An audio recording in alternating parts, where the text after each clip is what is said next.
Dear students, today's topic is proof DNA is the hereditary material and इस topic पढ़ने से पहले हम लोगों को ग्रिफिथ एक्सपेरिमेंट के बारे में और एक बार समझना है, क्योंकि ग्रिफिथ एक्सपेरिमेंट के साथ ये टॉपिक जुड़ा हुआ है।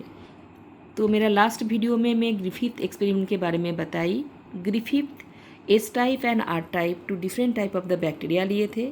एस टाइप जो बैक्टीरिया ये पैथोजेनिक था और हार्मफुल और virulent, same meaning, and R जो था नॉन वायरुलेंट या नॉन पैथोजेनिक था।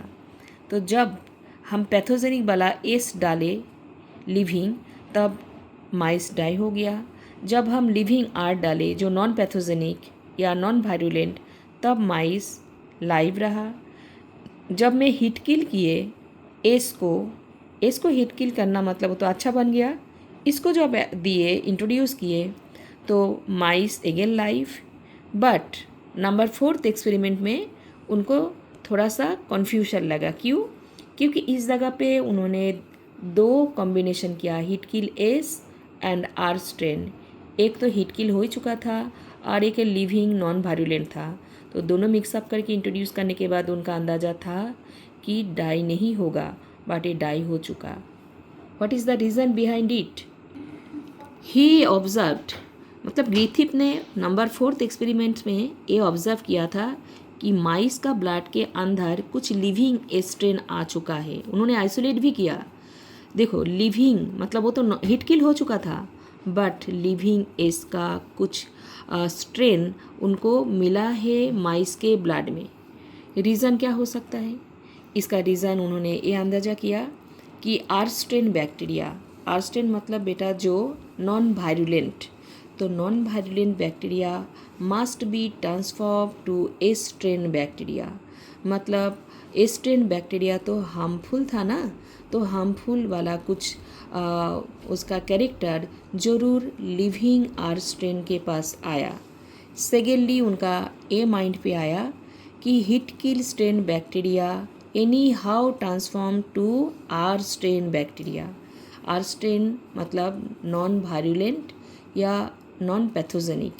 इस बैक्टीरिया के पास हीट किल्ड स्ट्रेन बैक्टीरिया का कुछ जेनेटिक मटेरियल या हेरिटेबल सब्सटेंसेस मटेरियल आया होगा, एंड इस वजह से आर स्ट्रेन जो अच्छा था लिविंग, वो नॉन हार्मफुल से हार्मफुल हो चुका है। तो बच्चों, ये जो पॉइंट से ये पॉइंट के ऊपर उन्होंने बहुत जोर लगाया एंड कंक्लूजन करके बताया कि the living R strain bacteria has been transformed into pathogen. क्योंकि लिविंग आर स्ट्रेन ऑलवेज याद रखना है बच्चों कि वो नॉन वायरुलेंट था, नॉन पैथोजेनिक था, बट कुछ ट्रांसफॉर्मेशन रूल्स के वजह से वो पैथोजेन या हार्मफुल हो चुका है। किस वजह से?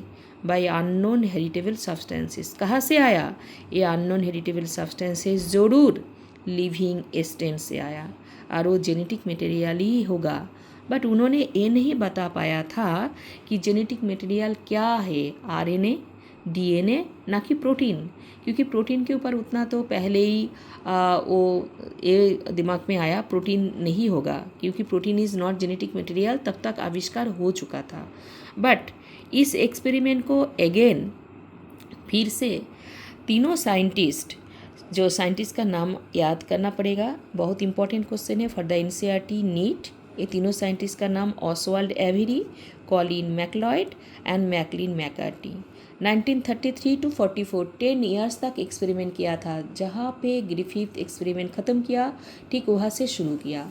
और ग्रिफिथ कहाँ पे ख़त्म किया था? उन्होंने heat kill strain and living R strain को कॉम्बिनेशन करके इंट्रोड्यूस किया था और देखा था माइस डाई हो गया। तो वो सेम कॉम्बिनेशन वो लोग लिए। साथ साथ बच्चों 3 types of enzyme they have also taken. तो तीनों साइंटिस्ट तीनों अलग अलग एंजाइम क्या क्या लिए, उसका नाम इंपॉर्टेंट क्वेश्चन है शॉर्ट टाइप के लिए। तीनों एंजाइम का नाम है प्रोटीएजेस, आरएनएस, डीएनएस। अब देखो, जहाँ पे ASES या AAC लगेगा लास्ट में, तो वो सारे एंजाइम का नाम होगा और ज़रूर वो उसको डाइजेस्ट करता है।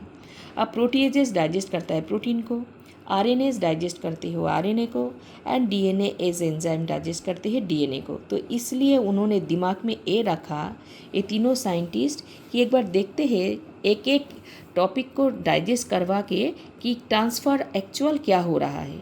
अब देखो अच्छी तरह से इस बॉक्स को समझना है। बॉक्स में शॉर्टली लिखा है बट बहुत समझना वाला टॉपिक है। पहले देखो प्रोटीएजेस एंजाइम, उन्होंने इस जो सॉल्यूशन उन्होंने बनाया था heat kill S and live R, तो वो सॉल्यूशन के अंदर और दे दिया प्रोटीएजेस एंजाइम। देने के बाद माइस में इंजेक्ट किया गया एंड माइस में इंजेक्ट करने के बाद ये देखा कि माइस डाई हो गया। माइस डाई हुआ, इसका मतलब प्रोटीन ट्रांसफ़र नहीं हो पाया। देखो हम दो जो बैक्टीरिया अलग अलग लिए, एस्टेन आरस्टेन, तो ये तो समझ ही गए थे एस्टेन से आर के अंदर ट्रांसफॉर्म होके कुछ आता है, इससे कुछ जेनेटिक मटेरियल यहाँ पे जाता है। तो प्रोटीन इसका अगर हम डाइजेस्ट कर दिए तो प्रोटीन इधर से इधर ट्रांसफ़र नहीं हो पाया। तो अगर प्रोटीन ट्रांसफ़र नहीं हुआ तो माइस क्या हो गया, डाई हो गया। तो इसका मतलब protein is not responsible RNA हो सकता है या नहीं तो डीएनए हो सकता है, नहीं तो माइस डाई क्यों हो रहा है। अभी तक तो तब ये अंदाजा आ गया कि जरूर ट्रांसफ़र कुछ तो हुआ है, प्रोटीन नहीं हुआ but another two material RNA या डीएनए हो सकता है। तो सेम अगेन रिपीट किया आरएनए एज एंजाइम। अब देखो आरएनए एज एंजाइम फिर से ये जो solution S plus R and साथ साथ आरएनए एज एंजाइम को डाला गया। आरएनए एज एंजाइम एस या आर का सारे आरएनए को क्या कर दिया, डाई कर दिया, डाइजेस्ट कर दिया। अगर हिट किल एस का व लिविंग एस का या आर का, ये बैक्टीरिया का अगर आरएनए ही ख़त्म हो गया तो आरएनए ट्रांसफ़र तब नहीं हो पाया। अब आरएनए अगर ट्रांसफ़र नहीं हुआ तो देखा जाएगा कि माइस डाई हो गया। सेम रिजल्ट, डाइजेस्ट किया था ऑल आरएनए तो उन्होंने देखा माइस डाई हो गया। माइस अगर डाई हो गया तो दिमाग में ये आ रहा है कि आरएनए भी तब ट्रांसफ़र नहीं हुआ।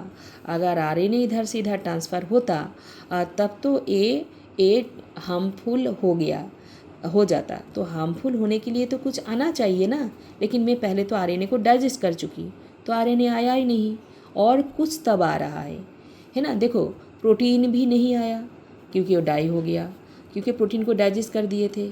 आरएनए भी नहीं आया क्योंकि आरएनए को डाइजेस्ट कर दिए थे। तो इसका मतलब आरएनए और प्रोटीन रिस्पॉन्सिबल नहीं है ट्रांसफ़र होने के लिए। तो अभी तक तो दिमाग में आ गया ये दोनों में अगर डाई हो गया तो देखते हैं डीएनए से क्या रिजल्ट आता है। अब देखो फाइनली डीएनए एंजाइम भी डाला गया। डीएनए एंजाइम डाइजेस्ट किया all DNA of the bacteria.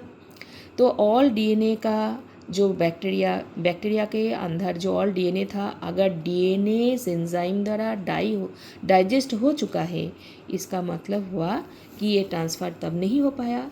तो दिमाग में क्या आया होगा कि माइस जिंदा रहना चाहिए। यस, माइस अलाइव, माइस जिंदा रह गया। ध्यान से सोचो कि अगर डीएनए इस एंजाइम द्वारा डीएनए को ही डाइजेस्ट किया गया तो डीएनए ट्रांसफ़र हुआ ही नहीं बच्चों। तो डीएनए अगर इधर से इधर ट्रांसफ़र हुआ ही नहीं, इसका मतलब डीएनए ट्रांसफ़र ना होने के वजह से माइस जिंदा रह गया, नहीं तो माइस मर जाता अगर डीएनए आ जाता। तो because DNA can't transform to mice, that's why mice alive. So ये तीनों साइंटिस्ट एक कंक्लूजन में आया, डीएनए हेरिडिटरी मटेरियल है, नॉट प्रोटीन, नॉट आरएनए, क्योंकि प्रोटीएजेस आरएनएस और did not affect transformation.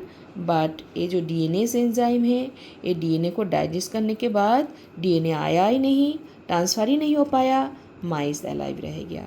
But बच्चों एक बात और है, ये तीनों साइंटिस्ट इतना 10 साल तक एक्सपेरिमेंट करने के बाद भी ऑल ओवर वर्ल्ड में बहुत सारे साइंटिस्ट ये बात को एक्सेप्ट नहीं कर पा रहा था और भी एक मजबूत वाला रीज़न चाह रहा था, एक्सपेरिमेंट चाह रहा था, प्रूफ चाह रहा था कि DNA is ultimate genetic material. ये हम केवल कुछ एंजाइम द्वारा कैसे कर सकते हैं, कुछ एंजाइम द्वारा करने से तो इतना माने पुख्ता सबूत नहीं हो रहा है। तो पुख्ता सबूत पाने के लिए ये एक्सपेरिमेंट और कुछ करना पड़ेगा, ऐसा दिमाग में आया। एंड रियली वो नेक्स्ट टॉपिक में हम बताएंगे कैसे अल्टीमेटली साबित हो चुका डीएनए ही जेनेटिक मटेरियल है एंड डीएनए ही ट्रांसफ़र होता है। Till then bye bye everyone.